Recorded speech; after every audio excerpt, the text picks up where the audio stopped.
국회의원을 지내면서 처음에는 희망을 이야기했습니다. 그 희망이라고 하면 우리가 동탄을 이렇게 바꾸겠다라는 비전을 가지고 주민들과 얘기했던 시간이었습니다.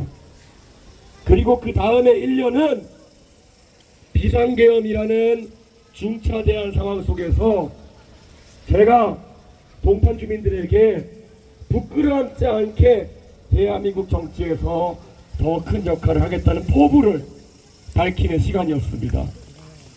그리고 이번 2026년은 결국에는 이 대통령부터 도지사, 시장, 도의회, 시의회 전부 다 한 정당이 장악한 이 공간에서 어떻게 선명하게 주민의 목소리를 대변하는 국회의원으로서 역할을 할 건가에 대한 이야기를 하는 시간이었습니다.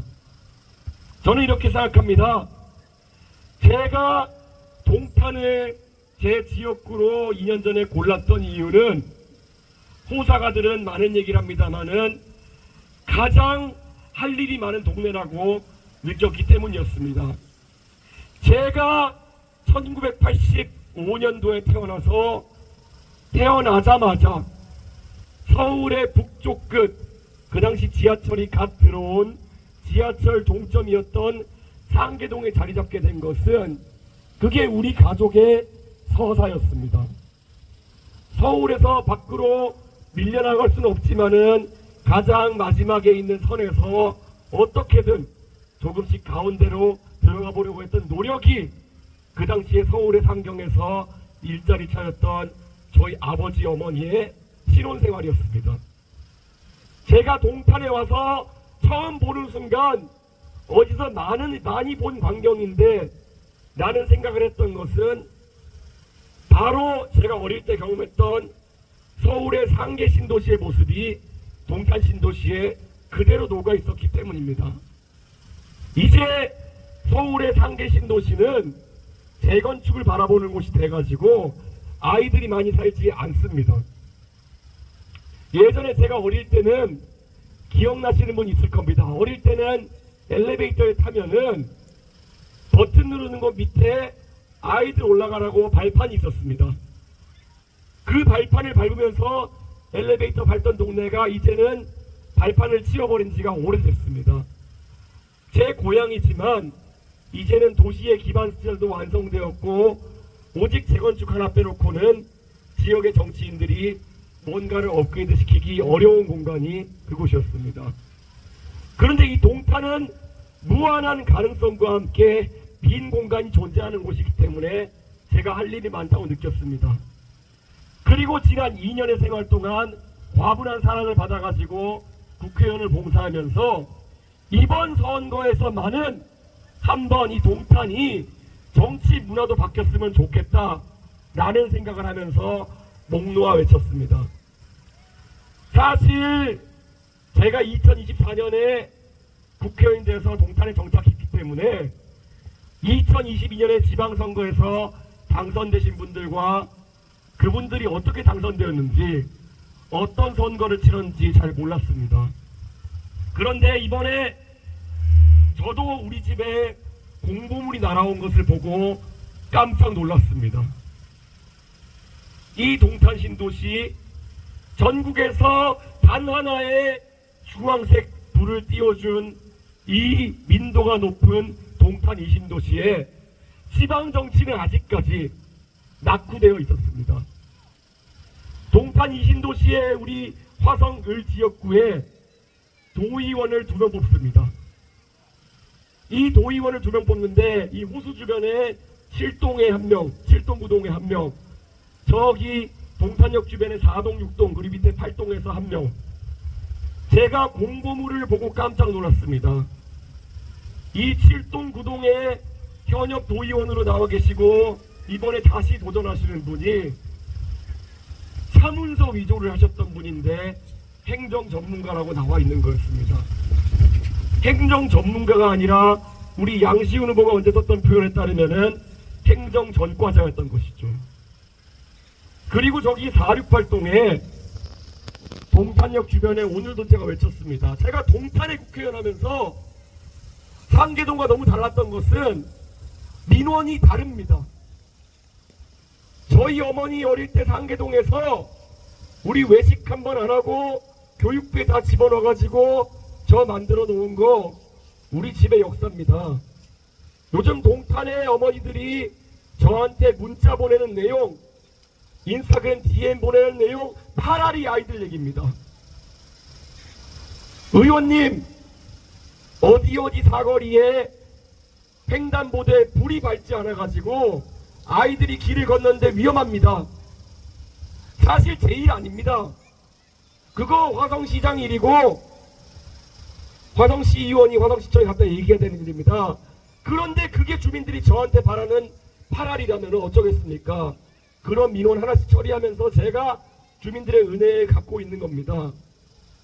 그런데 동탄 팔동에 물류창고 세운다고 했을 때 그거 반대하는 이유, 누구는 님비 현상이다, 우리 집 앞에 그런 거 들어오면 안 된다는 님비 아니냐 그러는데, 저도 그럴 수 있다고 생각했지만은 저 그랑파사주 앞에서 우리 동탄 주민들이 모여가지고 찬바람에 이 평온한 셀러리맨 도시에 머리띠 메고 다 같이 나와 있는 걸 보면서 저는 그분들 욕하는 거 용납 못합니다. 아이들의 안전에 위협이 가는 것이고, 사실 아이들 이 동탄에 위에 그 광비콩 가보면은 정말 안타까운 사고로 아이가 트럭에 치인 적도 있습니다. 그 얘기 들으면 거기에 공감해가지고 저도 막을 수밖에 없는 겁니다. 그런데 그런 동탄에서 아이들 문제라면은 발 벗고 나서는 동탄에서 지금까지 도의원으로 4년 동안 일하고 이번에 또 도의원 나온 분이 과실치사로 사람이 죽게 만든 사고가 있었다는 것을 알게 되고 저는 깜짝 놀랐습니다. 과실치사입니다. 나쁜 의도는 없었을 겁니다. 그런데 과실치사가 인정됐다는 것은 결국 운전하는 과정에서의 어떤 부주의라든지 이런 것들이 방어운전을 충분히 하지 않았다든지 이런 문제가 있었을 거 아닙니까? 그런데 거대 양당이 만약에 동탄의 주민들을 두려워했다 그러면은 절대 그런 공천을 할 수가 없는 겁니다. 어떻게 도의원 2명 뽑는데 한 명은 사문서 위조, 한 명은 과실로 사람이 돌아가시게 만든 이런 공천해놓고 사람들한테 우리는 파란당이니까 그래도 찍으셔야지요 한다 그러면은, 제가 오늘 약간은 화가 나가지고 동탄역 앞에서 동탄 주민들한테 외쳤습니다. 저한테 하루에도 문자로도 인스타그램 DM으로도 수십 명이 아이들 안전 문제 때문에 아이들이 겪게 되는 여러 가지 위협들에 대해서 얘기하면서 문자 보내주신 분들이 동탄 마음인데, 정작 그런 전과를 가진 분이 선거에 나왔는데 파란당이라는 이유로 당선된다 그러면은 저는 지난 2년 동안 무슨 일을 한 건지 모르겠다라는 이야기를 했습니다. 저는 이렇게 생각합니다. 정치가 오만해지는 순간 주민들의 삶이 위협받는 겁니다. 동탄이 민주당의 우세 지역인 것은 예나 지금이나 변한 거 하나 없습니다.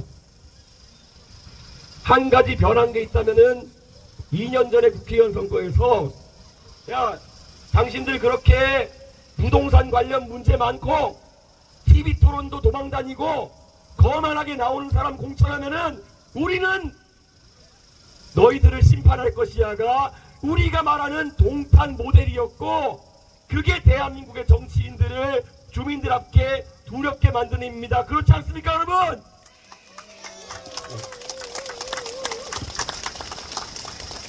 누군가가 이번에 보궐선거에서 자기들 어려운 선거 뛰고 있다고 동탄 모델 거리고 다니면은 동탄 주민들 아실 겁니다. 그거 아니라고.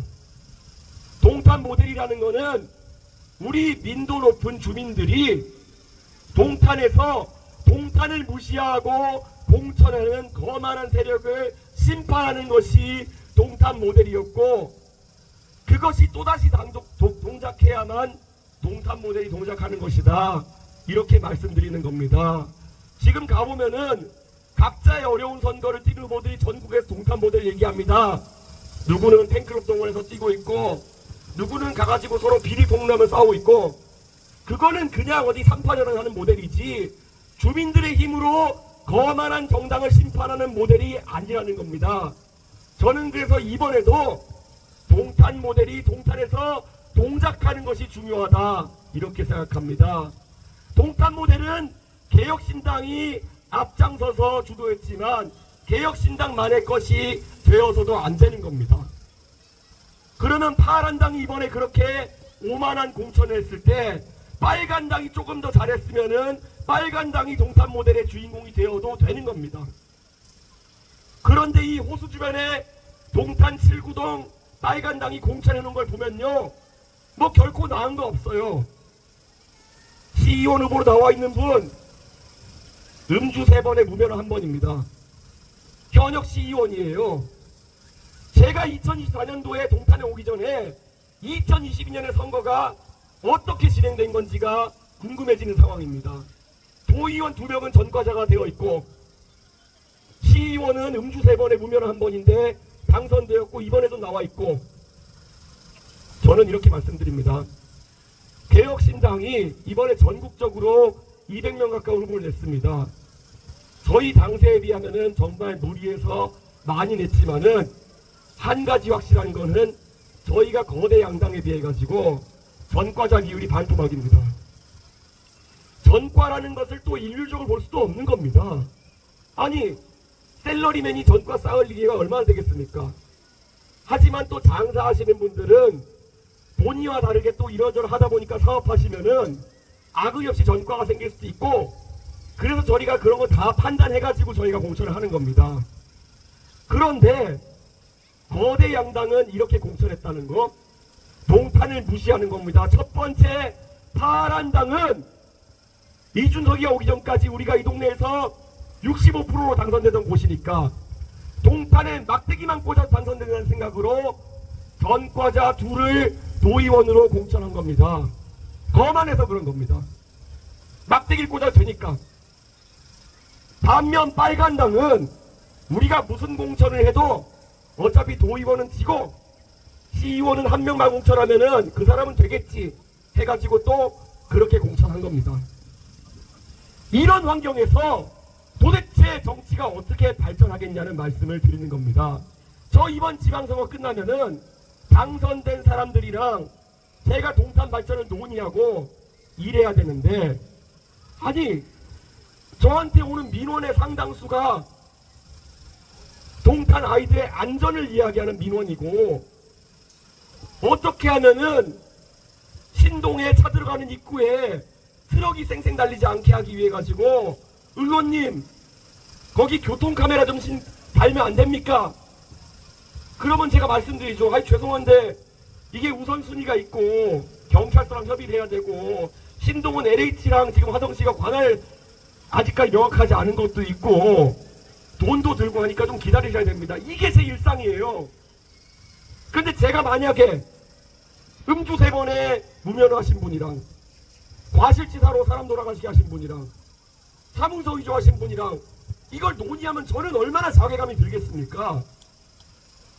주민들이 만약 그런 분들과 민원을 상의하셔야 된다 그러면은 그거야말로 2차 가해 아닙니까 여러분?